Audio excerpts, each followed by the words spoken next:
정부가 결국 국제통화기금 IMF에 구제 금융을 신청하기로 했습니다.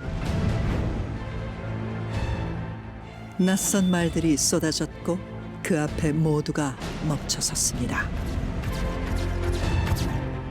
보니까 생전 처음 듣는 소리. IMF.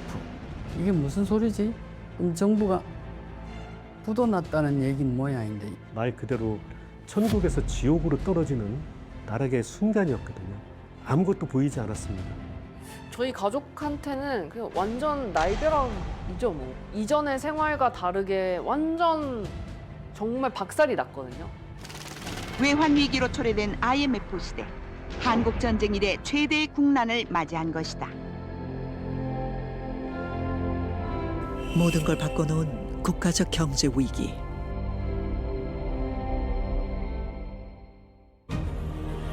그러나 누구는 위기를 극복해내자고 말하기 시작했습니다. 국민의 한 사람으로서 할 수 있는 일이 뭐가 있을까? 우리가 가만히 있을 수가 없다. 국가가 어려운데 내놔야지 그렇게 얘기를 해요. 그럼 내놓읍시다. 어두운 터널과 같았던 그 시간들을 함께 통과해냈습니다. 우리나라가 오늘 IMF 체제에서 완전히 벗어났습니다. 경제 주권을 회복했습니다. 국난을 극복하고 외환 위기로부터 조기 졸업한 그날의 이야기를 시작하려 합니다.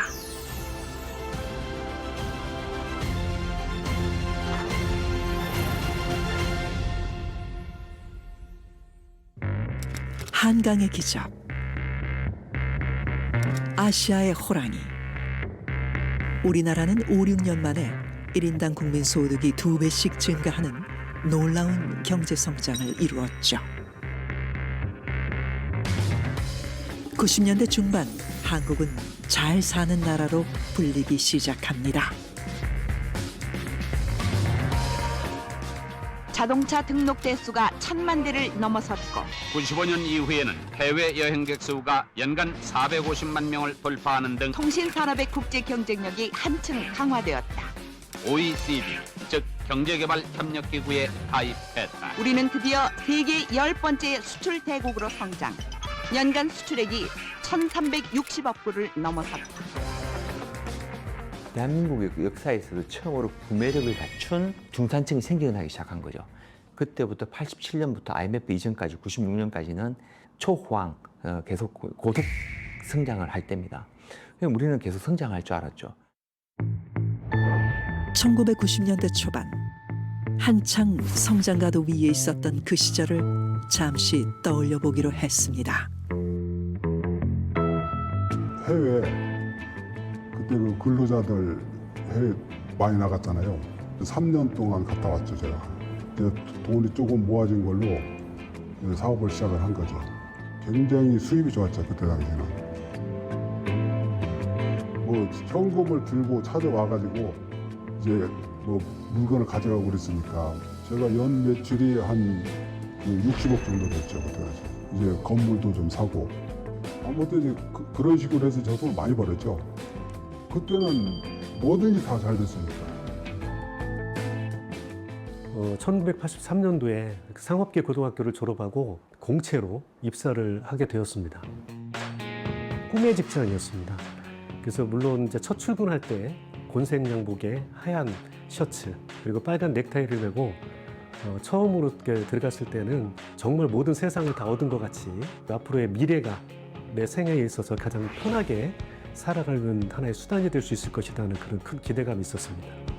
그 급여 소득도 안정이 되어 있는 직장이고 그 당시에 그 근무를 할 때 보면 고객님들께서 사위를 삼고 싶다고 하는 그런 말씀까지 할 정도로 진짜 시대적으로 보면은 가장 핫한 직업 중에 하나였습니다. 80년대 후반 스스로 중산층이라고 생각하는 국민이 75%에 이른다는 조사가 발표되기도 했죠.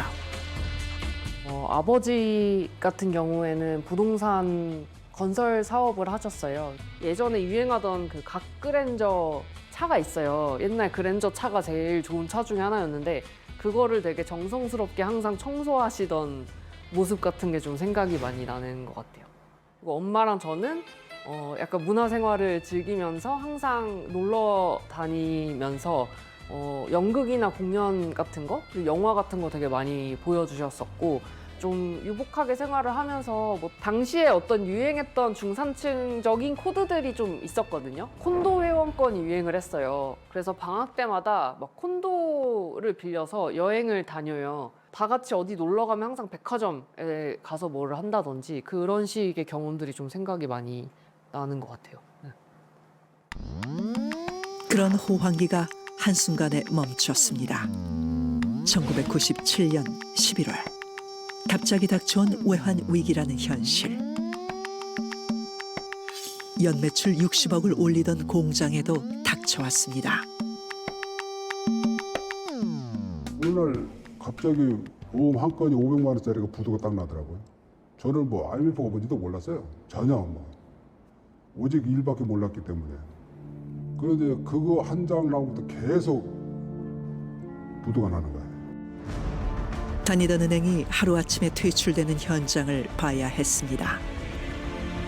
말 그대로 아비규환이었고요. 사실 그 안정된 직장, 평생 있었던 직장, 중간 정도의 그 순위에 있는 BRC 비율을 가지고 있던 은행도 이렇게 퇴출을 하다 보니까 모든 것을 믿지 못하는 그런 시간들이 만들어졌습니다. 어린 아이들을 두고 있었던 저희들 입장에서는 기본적으로는 어떤 앞으로의 생계, 그리고 전혀 생각지 못했던 사상 초유의 일이 벌어졌기 때문에 어떠한 형태의 충격이나 충격적인 거라도 그 감히 그만큼을 범접하지 못할 만큼 완전히 멘붕 상태가 되어버렸던 것이 실제적으로 있었던 사실입니다. 부모님의 사업이 무너지며 어린아이에게도 아픈 기억이 남겨졌습니다. 제 기억 속에는 여러 가지 좀 단상으로 많이 남아있거든요.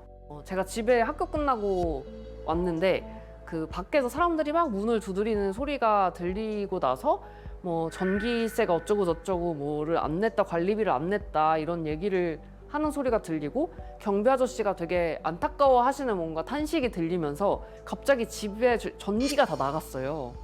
그래서 전기를 끄는 거예요. 저만 집에 혼자 있고 어머니도 일을 나가셨던 상황이었는데 해가 점점 지니까 너무 무서운 거예요. 그래서 집 앞에 있는 슈퍼 계단에 앉아서 그 해가 계속 지는데 엄마가 오는 걸 기다렸어요. 그래서 저한테는 이제 그날이 되게 망한 날처럼 강력하게 좀 인식이 되어 있는 것 같고, 그러고 나서는 아예 그 아파트 단지 바깥에 있는 동네로 이사를 가게 됐는데 너무 좁은 빌라였어요. 그러고 나서 엄마가 계속 하셨던 말이 여기에서 우리 임시로 거주하고 있는 거다. 그 임시로 계속 거주하는 게 1년이 되고 2년이 되고 3년이 되고 하다 보니까 그 집에서 가장 오래 살았거든요. 그래서 우리는 여기에서 IMF 이후에 임시적인 어떤 삶을 살고 있다라는 그런 생활이 계속됐어요. IMF 외환 위기, 우리 삶에 충격을 던지며 시작된 경제난. 우리 경제는 어디서 얼마나 무너지고 있었던 걸까요? 그 시작은 세계 시장에서부터였습니다. 1997년 여름, 태국 바트화가 폭락하면서 가장 먼저 외환 위기를 겪게 됩니다. 이 불길이 동남아시아 곳곳으로 번졌고 우리나라 역시 영향을 받게 됩니다. 글로벌 시장에서 가장 중요했던 것들은 사실은 동남아에서 태국부터 인도네시아, 말레이시아, 필리핀, 대만 외환위기가 시작되었던 거죠. 이유가 있는데 94년 1월에 중국이 폭력적인 위안화 절하를 합니다. 중국의 수출 경쟁력이 굉장히 높아진 거죠. 달리 말하면 동남아 시장의 수출 경쟁력이 완전 떨어지게 됩니다. 많은 투자를 동남아 시장에 했던 그 외국인 투자자들이 이탈이 나오기 시작하고 동남아 수출이 무너지면서 이탈이 더 가속화됩니다. 겉보기에 여전히 화려해 보였던 한국. 그러나 급변하는 세계 시장의 영향을 받으며 위기의 전조가 나타나고 있었습니다. 이게 외환위기가 사람 몸으로 비유하면은 아주 치명적인 중상을 입은 거에 해당합니다. 그래서 그 전조 현상이 많았는데요. 사실은 그 전에 96년부터 경상수지라는 것이 적자가 됐습니다. 수출보다 수입이 많을 때 나타나는 경상수지 적자. 96년에 사상 최대치를 기록했던 겁니다. 하지만 우리나라 기업들은 오히려 더 과감한 투자를 했습니다. 중국, 일본과의 경쟁에서 밀리자 빚을 내서 해외에 공장을 짓고 실적이 나지 않으면 빚을 더 늘려갔죠. 기업들이 과도한 빚을 내 가지고 과도한 투자를 합니다. 근데 그 과도한 빚이 바로 달러 빚입니다. 종금사나 우리 은행들 입장에서 외화 자금을 조달을 할 때 달러 금리가 훨씬 낮았어요. 그리고 국내 금리가 훨씬 높았습니다. 그 낮은 금리로 달러를 빌려와서 높은 금리로 국내에 대출하면 무조건 남는 장사가 되는 겁니다. 근데 단기로 빌려와서 장기로 빌려주면 단기 금리가 훨씬 싸고 장기 금리가 비싸니 또 마진이 많이 남는 겁니다. 하지만 환율이 치솟으면 갚아야 할 달러가 그만큼 증가한다는 부담은 없었던 걸까요? 근데 당시 우리나라는 고정환율제인 거예요. 1달러에 800원이 페그가 딱 돼 있는 거예요. 그래서 종금사나 은행에서는 달러 자금을 엄청나게 단기 외채로 많이 빌려왔던 거죠. 그리고 우리 기업들한테 대출을 무한정으로 할 수 있었던 겁니다. 근데 문제는 우리가 그때 기업들이 무너졌잖아요. 파산이 이르렀잖아요. 연초부터 한보그룹이 부도되고 진로그룹이 부도되고 기아그룹이 부도가 나고 뭐 이런 식으로 연쇄 부도가 나고 95년, 96년에 들어왔던 외국 돈이 나가기 시작합니다. 이거 당연히 환율이 오르기 시작했죠. 외국 금융사들이 빌려준 달러를 빠르게 회수하기 시작했고 달러가 귀해지자 환율이 치솟았습니다.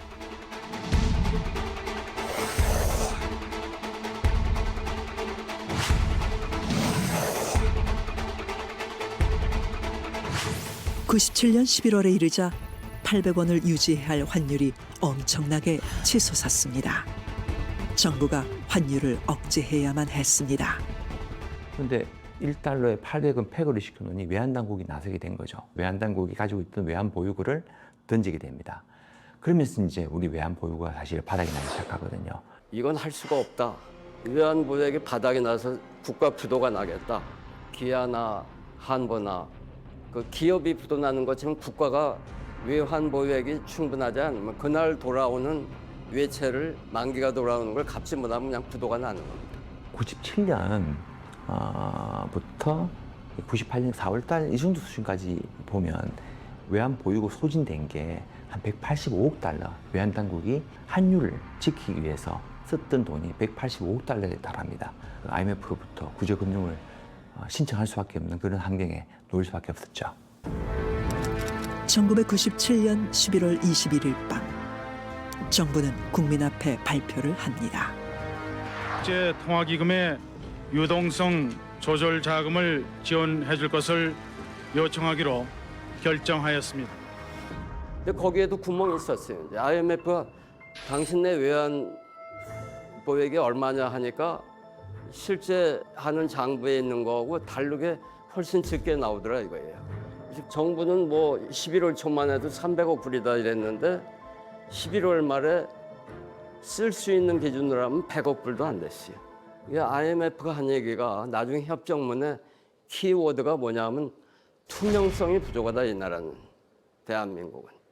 그 통계 투명성도 부족하고 재벌에 얼마 꿔줬는지 이런 데 대한 투명성도 부족하고 그래서 투명성, 트랜스페어런시가 제일 많이 나오는 핵심 단어입니다. 다음 날 아침 우리나라의 위상은 완전히 달라진 것 같았습니다.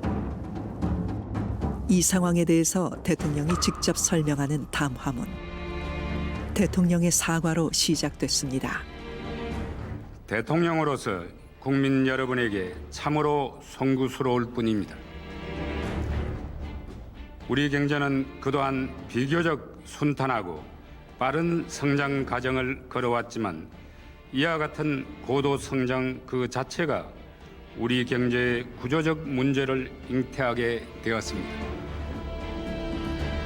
짧은 기간에 빠른 성장을 하기 위해서는 대기업 주도의 공업화 전략이 불가피했으며 이에 당사자의 반발을 의식하여 보다 가감한 계획에 주저했다는 비판을 면할 수 없을 것입니다.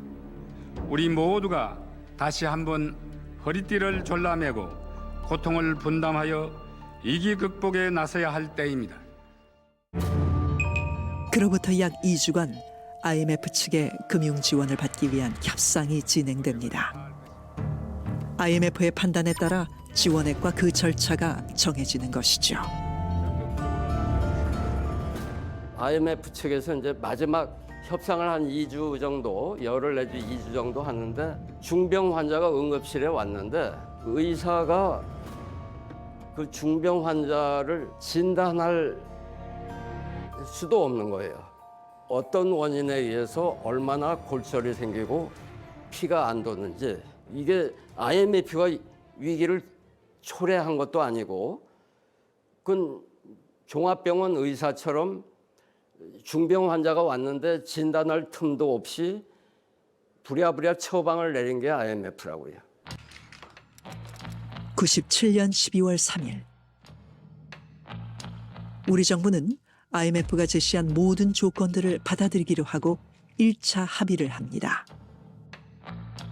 IMF는 한국의 이행 과정에 따라 약속한 금액을 순차적으로 지급한다고 했습니다.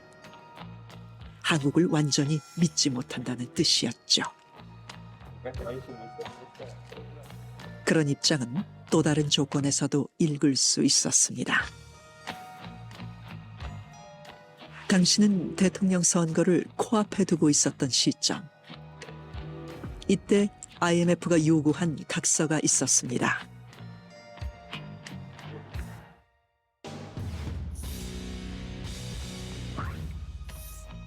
갑자기 유력한 새 후보한테 IMF 협정이 맺어지면 누가 대통령이 되든 각서를 써라.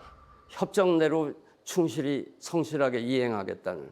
그래서 이회창 씨도 각서를 쓰고 이인재 씨도 각서를 썼는데 기록에 의하면 김대중 대통령은 김영삼 대통령한테 그냥 편지를 보내는 식으로 그렇게 했다고 그래요.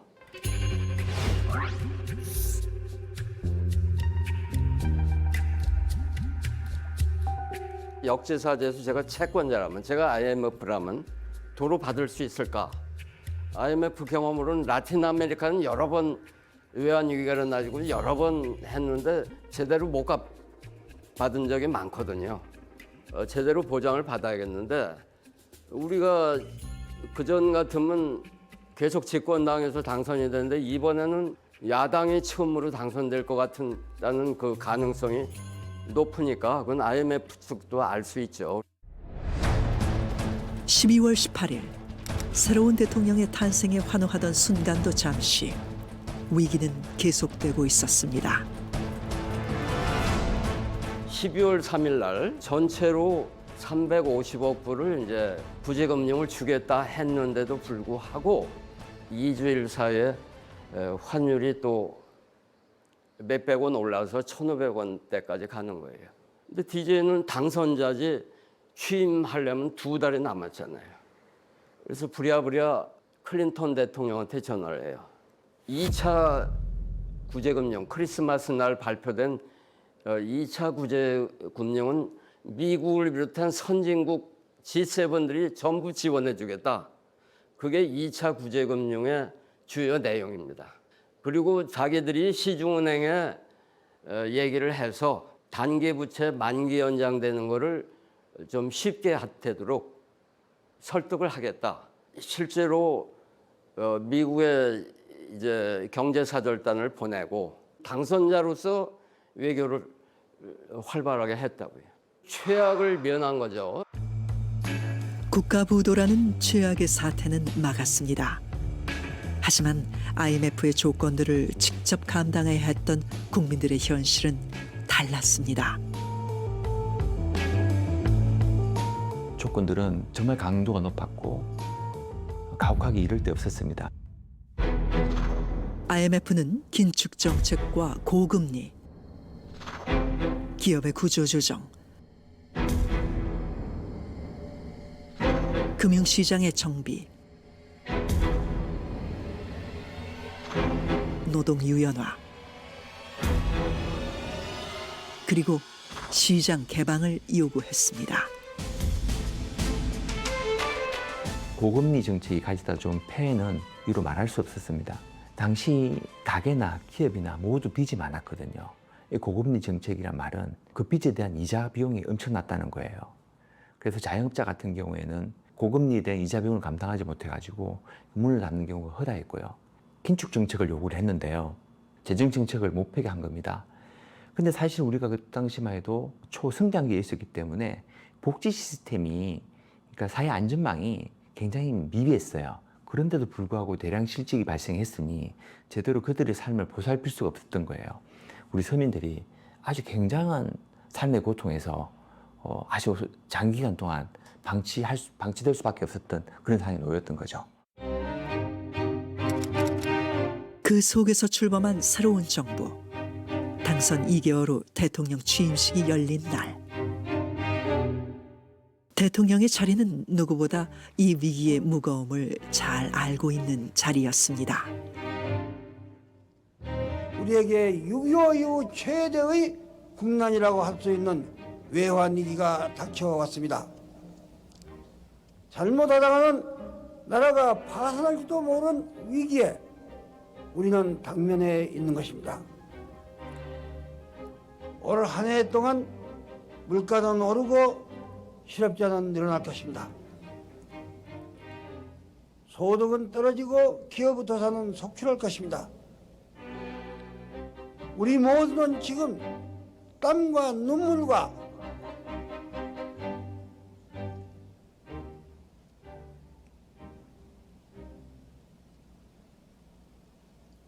고통을 요구받고 있습니다.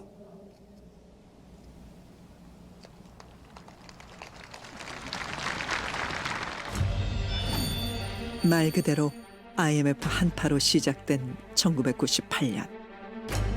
하루에 도산하는 기업 150개 이상, 하루 10,000명 이상이 직장을 잃었습니다.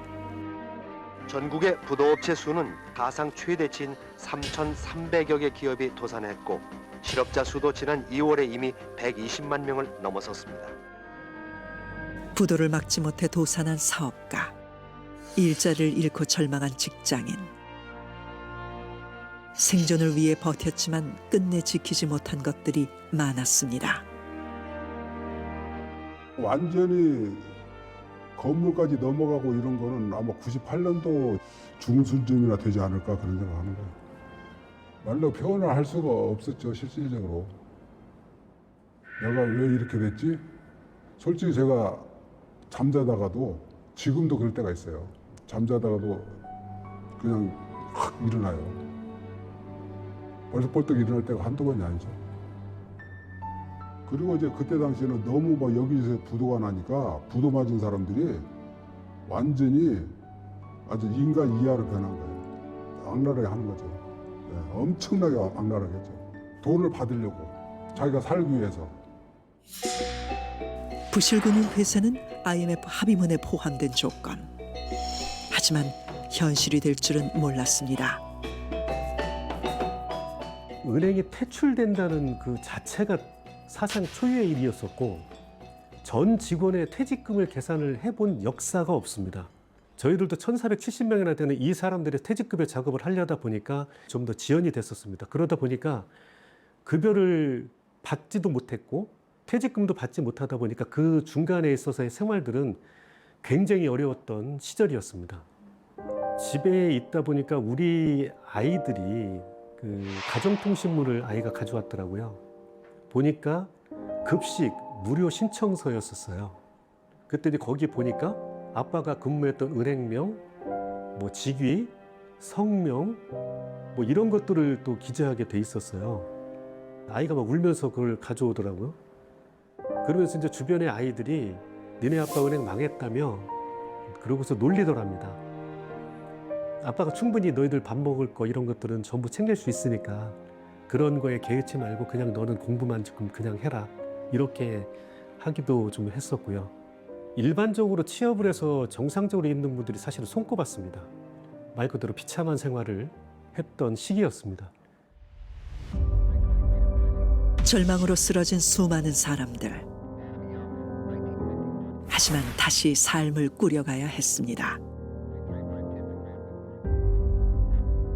이전과는 달라져야 했습니다. 사회 곳곳에서는 재활용에 대한 중요성이 인식되면서 아껴 쓰고 나눠 쓰고 바꿔 쓰고 다시 쓰는 생활의 미덕이 우리 국민의 생활 깊숙이 자리 잡게 돼서 헌 책방 거리도 IMF 한파 속에 호황을 누리는 곳으로 등장하는 등 돈 셀 틈 없는 생활 태도가 우리 일상 곳곳에 정착하게 됐습니다. 물자를 절약하고 외화 낭비를 막자는 움직임이 사회 곳곳에서 일어났습니다. 외환 위기 극복에 도움이 될 만한 작은 실천들이었죠.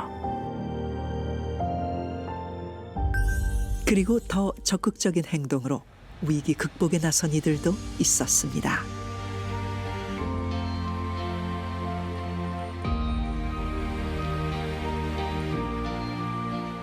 정부가 부도 났다는 얘기는 모양인데 이게 도대체 어찌 된 게 이해를 못 하겠고, 그러자 매일 이제 열심히 텔레비나 신문을 봤어요. IMF가 터지게 된 원인, 달러가 고갈된 원인 쭉 분석을 하는데 연간 금을 수입하는데 60억 달러가 들더라고.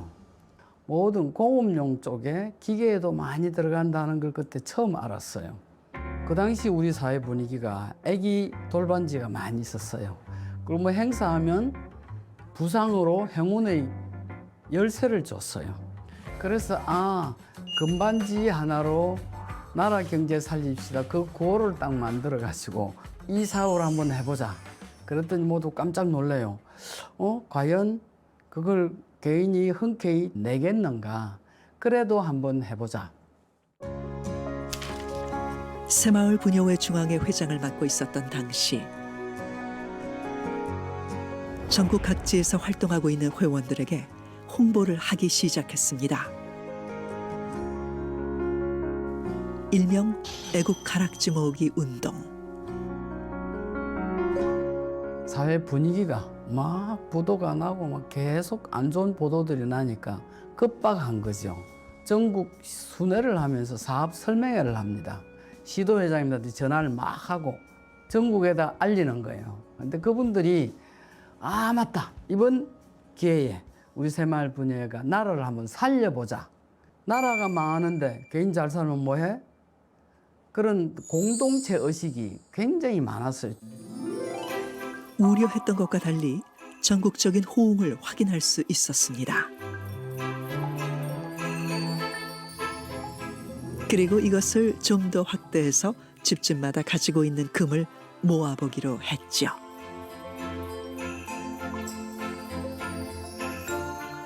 금 모으기 전국대회, 나라 경제 살리는 전국대회를 하자. 시군구 회장들이 다 서울로 올라와요. 근데 이분들이 다 서민 출신이거든. 자기 집에는 행운의 열쇠 없어. 그럼 어째야 될까? 시장 군수 찾아가요. 그분들도 흔쾌히 그냥 기부를 했어요. 국회의원들, 뭐 새마을 쪽에 지부장, 지회장, 남성들 그런 분들한테 협조를 얻어갖고 들고 온 거야. 금이 나 그렇게 많은 종류가 있는 줄 몰랐어. 뭐 코끼리, 돼지 막 이런 요만한 동가리들이 많이 있어요. 그런 거 다 놓고 애기 돌반지는 막 너무 바닥에 쫙 깔렸고 서울부터 인천, 경기 쭉 차례대로 나와서 줄줄이 넣어요. 외신 기자들, 우리나라 기자들까지 후레쉬를 터뜨릴 거 아닙니까? 그 열기가 12월 10일 겨울인데도 후끈후끈했어요. 막 뜨거웠어. 막 번쩍번쩍하고 전부 금이니까 그렇게 많이 모일 줄 몰랐어요. 그 한 자리에서 1억 4천만 원 정도 되도록 모였어요. 그 돈으로 환산하니까. 그날 모인 걸 가지고 중소기업청장한테 그냥 드렸어요. 이 중소기업이 어려울 때 빨리 이걸 가지고 도움을 줬으면 좋겠다. 이 소식은 여러 매체에 보도되며 알려지게 됐습니다. 그 후 전국의 작은 단위까지 동참하는 사람들이 늘어났죠.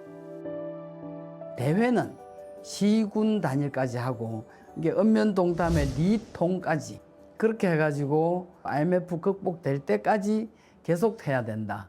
그런 얘기들을 우리가 하고 그랬는데 아주 골짜기에 그 지역에 금모기 때문에 갔었는데 어떤 할머니가 손수건에다가 자기 금부치를 싸가 손에 꼭 쥐고 땀이 손수건에 다 붙었어요. 그런 농협 창고 앉아있는 할머니를 보니까 울컥 눈물이 나오더라고. 금은 어쨌거나 금은보화 귀중한 재산 아닙니까? 그런데도 어떻게 그렇게 흔쾌히 괜찮아. 나라부터 건져야지. 내놓을 수 있는 그 국민들의 국민성, 그건 아마 우리나라만이 그렇지 않을까 하는 그런 생각이 듭니다. 다른 것이 아니라 금이어야 했던 이유. 수출했을 때 바로 현금으로 바꿀 수 있는 것이기 때문이죠. 하지만 거래는 금 100kg 이상부터 이루어진다는 것. 그래서 떠올린 것이 집집마다 있을 법한 한돈짜리 아기 돌반지였죠. 이 반지 26,000여 개를 모으면 금 100kg이 되고 바로 달러로 바꿀 수 있다는 건데요. 당시 금 한 돈의 값은 35달러. 금 1톤을 모아 수출하면 1000만 달러를, 1000톤을 모은다면 100억 달러를 가져올 수 있다고 봤죠. 이런 생각을 먼저 떠올린 건 한 보석 감정사였습니다. 1976년부터 보석 감정 일을 해온 김평수 씨. 어떻게 그런 생각을 하게 된 걸까요? 저는 이 업에 있으면서 국민의 한 사람으로서 할 수 있는 일이 뭐가 있을까 생각을 하다가 저희 업계에서 금을 모아서 얼마가 됐든 간에 달러를 들여오고 싶은 생각이 들었습니다. 저희들의 신용으로는 국민들의 어떠한 금을 위탁받을 수가 없어서 고민을 하고 있었는데 KBS 기자분께서 국장님에게 건의를 해서 KBS와 함께 금모으기를 시작하게 됐습니다. 생각했던 것이 금모으기 운동으로 실현될 수 있었던 건데요. 당시 취재를 나왔던 방송국 기자의 도움이 컸다고 합니다. 지금껏 간직하고 있는 그때의 기록. 책임을 다하겠다는 합의서죠. 역할 분담에 대한 합의서. 98년도 1월에 각자 역할 분담에 대한 충실한 책임을 다하겠다는 합의서에 사인을 한 내용입니다. 방송공사는 홍보, 주택은행은 모금 창구, 주식회사 대우는 수출 역할, 고려아연은 정년, 귀금속업계 저는 상황실과 추진, 책임을 다하겠다는 그런 다짐입니다. 은행으로 가져온 금을 감정하는 감정사의 역할이 중요했는데요. 전국의 은행 지점에는 인근에 사는 감정사들이 배치됐고 그 자리에서 금을 감정하도록 했습니다. 전국적인 지점이 100여 군데가 되는데 100명 이상의 어떤 감정사들이 필요하게 됩니다. 감정사분들은 국민들께서 위탁하신 금에 대해서 함량, 중량을 체크해서 옆에 기재할 수 있도록 해주고 하는 그러한 역할들이었습니다. 침석 기법이라고 해서 즉석에서 할 수 있는 감정 기법이 약식이지만 있습니다. 앞에 놓인 돌이 첨석이라는 돌입니다. 여기서 순금 18K, 14K 금의 금 함량을 판별하는 방법. 14K부터 차례로 첨석에 문지릅니다. 그 위에 용액을 뿌리면 18K 금 이하는 흔적이 사라지는 걸 확인할 수 있죠. 이게 많이 없어지죠. 이런 방식으로 즉석에서 금을 감정했습니다. 그때 당시에는 그 방법 외에는 다른 방법이 없었습니다. 감정사분들이 자기 사업체에 장사를 해야 되잖아요. 근데 그거를 보류하고 주택은행에 와가지고 감정을 업무가 끝낼 때까지 해야 되거든요. 참 너무 고맙기도 하고 미안해서 추진위원들이 자체 자금을 그때 당시에 200만 원씩 모아가지고 감사장을 이렇게 했습니다. 참여하셨던 감정사 사장님들께 전부 다 드렸던 이런 내용입니다. 이거는. 약 350만 명의 국민들이 참여했던 금모으기 운동.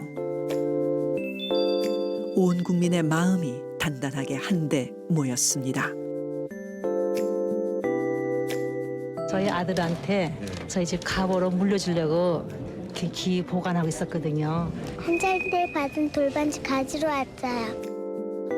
그때 당시에 김소환 주기경님, 조교사의 송월주 스님, 김대중 대통령님, 이호 여사님, 해외에 계시는 동포들까지 너무나 나라 사랑하는 마음이 감동적이었다고 저희들은 기억합니다. 깜짝 놀랐고요. 많은 유명인들도 함께하며 열기는 더 뜨거워졌습니다.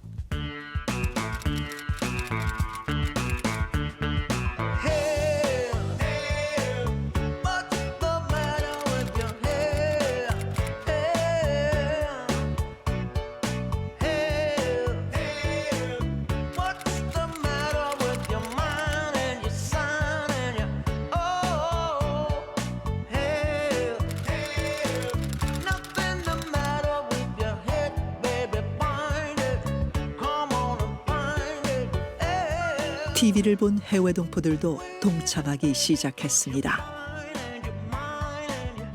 중국 동포가 금 2돈하고 IMF 빨리 극복했으면 좋겠다고 사연을 적어서 보낸 편지입니다.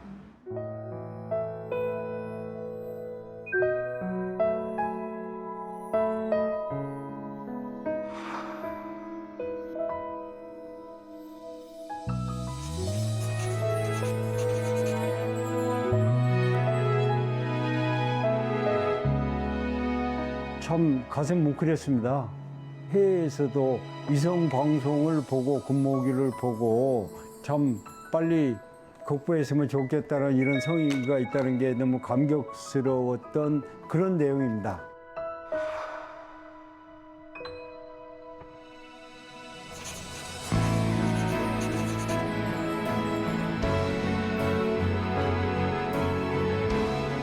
누군가는 앞으로 이런 내용을 볼 기회가 있다 그러면은 나도 뭔가를 해야 되겠구나 하는 생각도 가질 수 있잖아요. 언젠가는 볼 수 있도록 코팅을 해놨습니다. 금을 다루는 업계에서도 많은 금을 내놓으며 동참했습니다. 경기도 의정부. 50여 년간 한자리에서 보석상을 하고 있는 정창화 씨. 금모으기 운동 당시 매장 진열장의 금을 모두 기부하며 세상을 놀라게 했습니다. 제가 한 2,000돈 정도를 되는 걸로 알고 있어요. 금을 다 몽땅 돈을 떠나서 금을 전량을 다 내놓은 거죠. 뭐 저 같은 경우에. 그러니까 나보고 잘했다는 사람도 있고 또 뭐 바보 같다는 소리도 있고 뭐 여러 가지 찬반이 다 있었어요. 3대째 가업으로 이어온 보석상.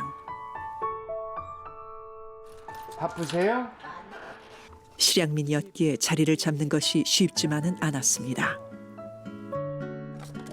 저는 고향이 한경남도 함흥이고 저희 집사람은 해주예요. 해주. 그래서 6.25 때 피난 나왔어요, 여기에. 전쟁을 겪은 세대로서 나라를 구한다는 심정으로 금모으기에 참여했다고 합니다. 사회가 낭떠러지에 떨어지는 거죠. 뭐 진짜 6.25 같은 그런 쪽까지 사람들이 이 생각을 한 거죠. 6.25 때는 말도 못했어요. 어쨌든 간 저는 6.25를 겪었기 때문에. 하지만 금을 몽땅 내놓겠다는 쉽지 않은 결정. 아내는 그 말을 듣고 어땠을까요?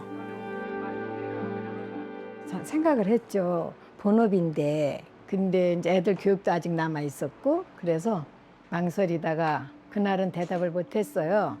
그리고 당신이 어떻게 대답을 했는지 난 그 대답을 따르겠다 했죠. 매스컴을 타니까 이제 집안 어른들이 니네 뭐 해 먹고 살 거냐 뭐 막 난리도 아니시죠. 걱정하시느라고. 저희가 만약에 돈 그거 1억 가까이 되는 돈이 병고에 있었다면 못 내놔요. 근데 물건이기 때문에 살아가면 또 해놓으면 된다. 필요할 때 필요한데 주면 된다 이런 생각이었어요. 그리고 후회도 안 하고 원망도 안 했어요. 애들도 엄마 아버지가 했으면 잘했다 그러고 항상 뿌듯했어요. 전 재산이나 마찬가지인 금을 다 내놓고 뿌듯한 미소를 짓는 부부.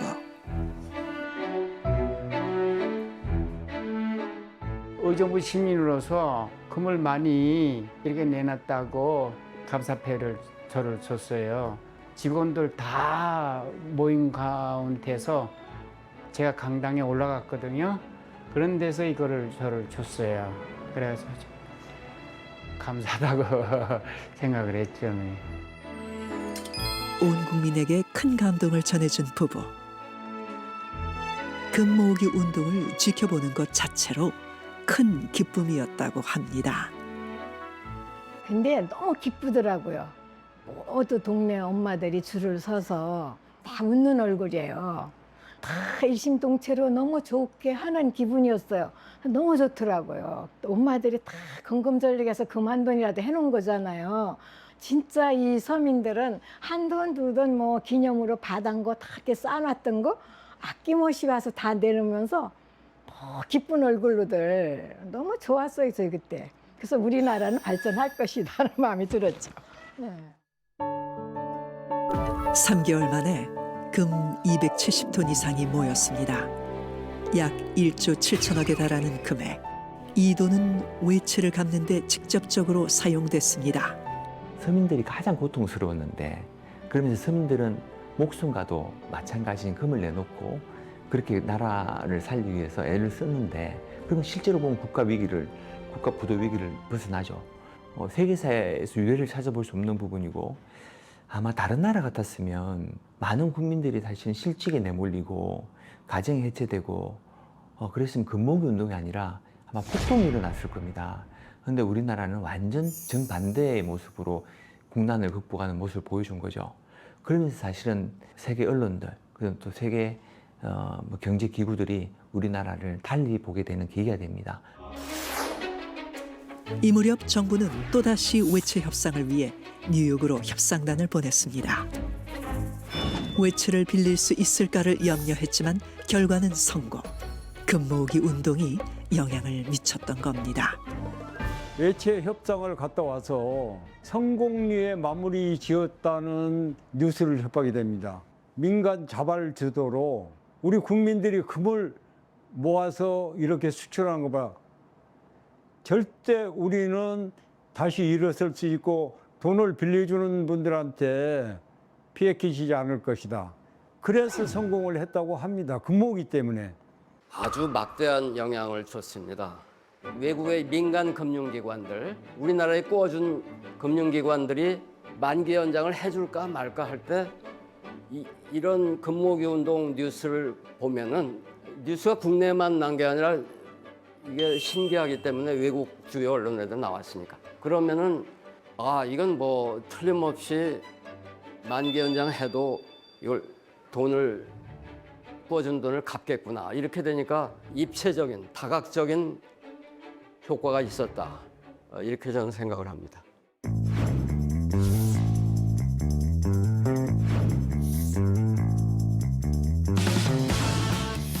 금 모으기 운동이 세계 주요 언론에 보도된 이후 환율 급등이 점차 멈추고 경제가 조금씩 살아나기 시작합니다. 기업들도 스스로 변화하기 시작했습니다. 재무 구조를 개선하고 구조 조정에 나섰습니다. 정부는 더욱 총력을 기울였습니다. 우리 경제의 체질을 바꾸고 대규모 개혁을 시도하는 계기로 삼았죠. DJ가 개혁을 하려고 하는데 IMF에서 요구한 거대로 하지만은 플러스 알파로 더 개혁을 하려고 그랬어요. 97년 외환위기의 원인을 그 내용으로 4대 개혁이라는 게 있는데 기업개혁, 금융개혁, 노동개혁, 공공부문 개혁 그렇습니다. 수익성이 떨어지는 공기업의 민영화, 효율성을 높이는 정부 조직 개편, 노사정 위원회를 통해 노사 간 대타협을 이루어냈습니다. 이후 외국인 투자 유치에 적극적으로 나선 정부. 150억 달러 외자 유치에 성공했고 국가 신용 등급은 투자 적격으로 올라갑니다. 노력의 결실이 보이기 시작할 무렵 미셀 강드시 IMF 총재가 우리나라를 방문했습니다. 그의 표정이 무척 밝았습니다.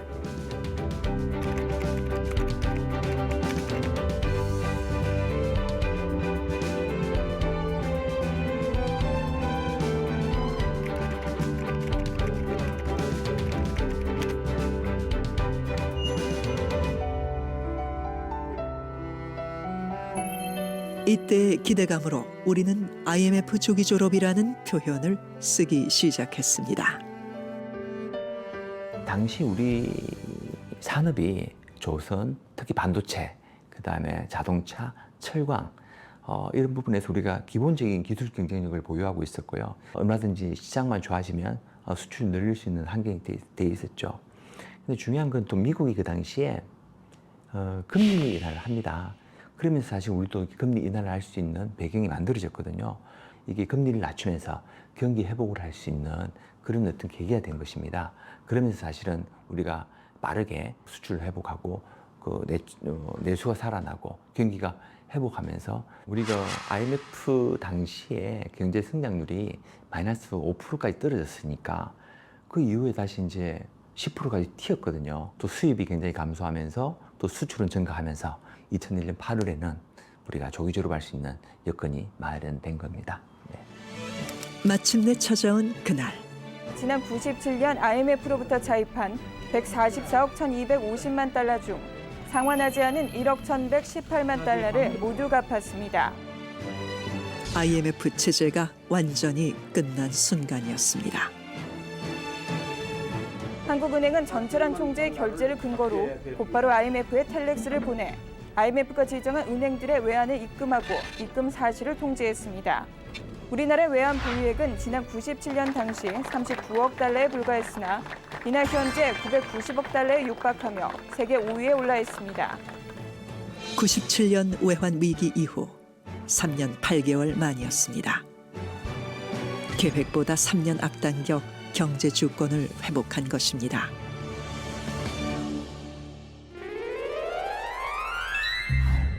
외환 위기 극복 이후 20년이 지난 날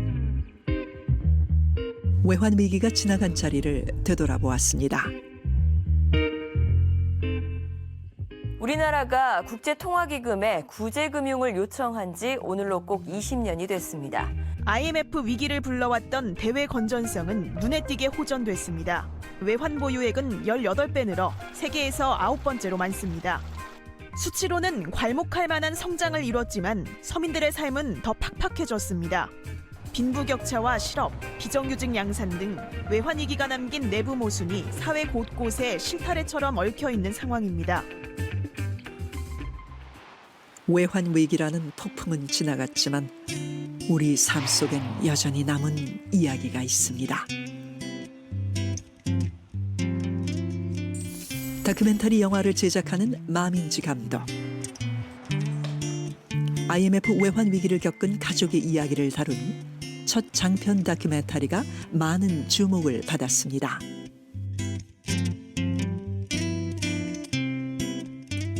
첫 시간에 교수님이 지금까지 살면서 너희가 가장 크게 영향을 받았던 한국에서의 어떤 사회적인 사건 내지는 어떤 현상 같은 게 있냐라고 질문을 하셔서 네, 저는 그때 IMF 외환위기였다라고 말씀을 드렸는데 그거를 이해를 못 하시는 거예요. 성인의 입장에서는 사실 보면은 이게 이미 다 종료되고 지나간 어떤 사회적 현상이기 때문에 그게 왜 너한테 영향을 미쳤는지 되게 궁금해 하시고, 저도 왜 그럴까? 나한테 왜 이게 되게 크게 와닿았을까? 이거를 좀 다시 생각을 해봤었던 것 같아요.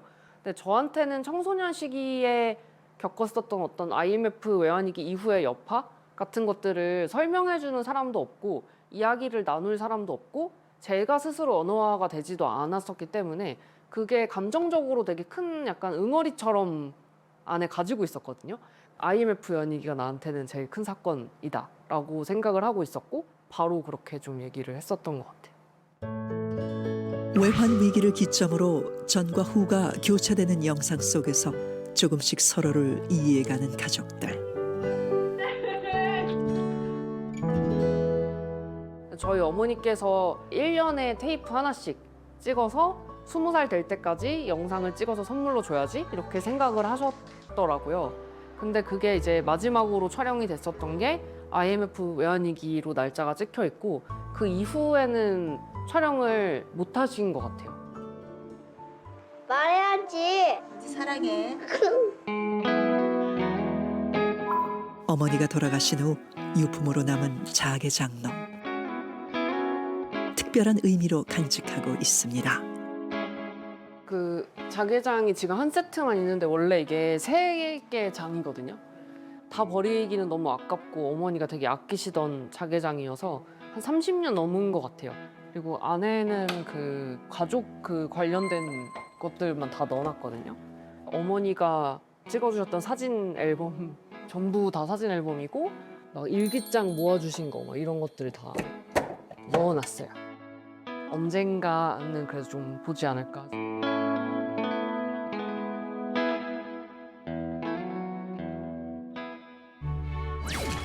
다큐멘터리가 개봉한 해는 IMF 외환 위기가 일어난 지 20년이 되던 해라 더 의미가 있었습니다. 시간이 지나서 생각을 해보니까 그게 이제 국가적인 위기 극복으로는 설명되지 않는, 우리 가족은 아직 극복되지 않은 또 무언가가 있는 거예요. 그냥 제가 우스갯소리처럼 우리 집은 IMF 때 망했어 이렇게 얘기를 했지만 이거에 대해서 같이 얘기를 나눌 수 있는 사람들이 분명히 있을 것 같은데 다들 얘기를 안 하는 거예요. 영화를 만들고 나서 관객들을 만났는데 나도 똑같은 일을 겪었다라고 하는 분들이 너무 많이 계신 거예요. 그때가 돼서야 좀 다 같이 우리도 IMF 때 힘들었다. 그리고 그때 우리한테도 이런 영향이 있었다라는 거를 좀 비로소 말을 할 수 있게 됐었던 것 같아요. 15년 이상 다니던 은행에서 퇴출됐던 35살. 그로부터 20여 년이 흘렀습니다. 다른 직장 생활도 했고 자영업자로 고군분투하기도 했습니다. 그 터널을 빠져나온 지금 그는 자신보다 힘든 사람들을 돕는 사명으로 더 열심히 일하고 있습니다. 안녕하세요.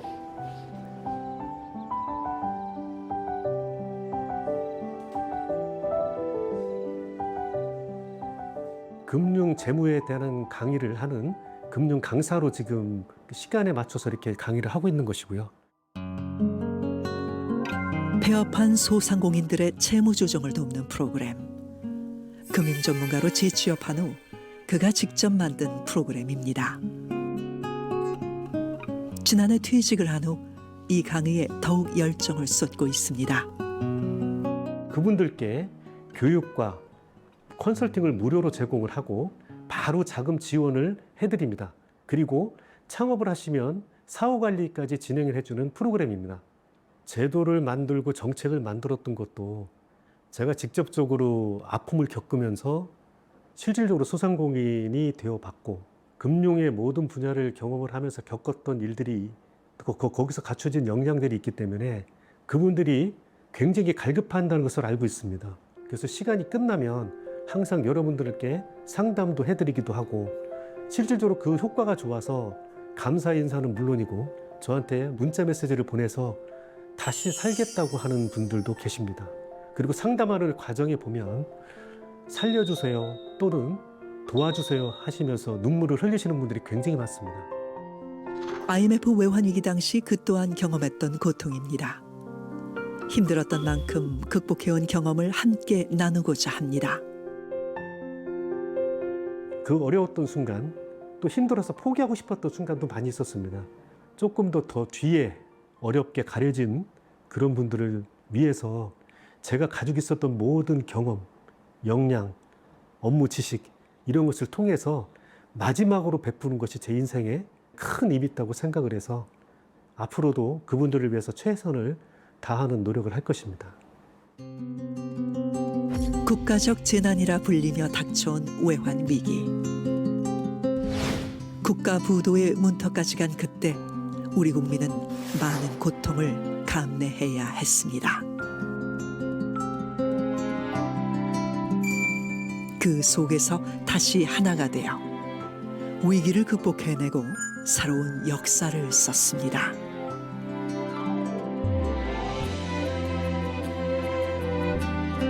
IMF 제도 하에 보면 우리가 예전에 그 간치금융이나 정경유착이나 그로 인한 어떤 부실대출 이런 어떤 부정부패들이 좀 해소된 부분이 있거든요. 기업의 투명성이 제고되고 그러면서 사실은 기업 경쟁력이 높아진 부분이 있었고 나라를 살리겠다는 그 끈끈한 연대 그런 것들이 사실은 조기 상환할 수 있는 계기가 되지 않았나 생각합니다.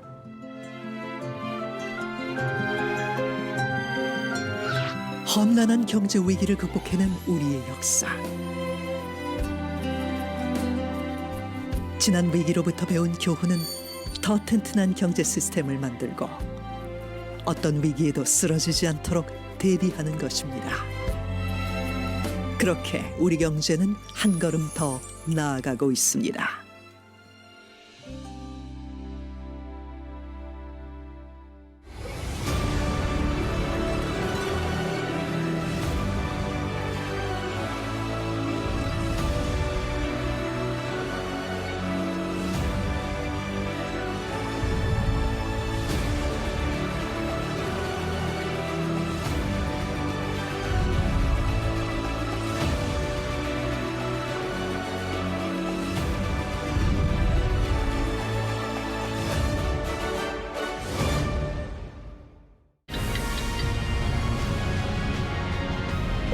네.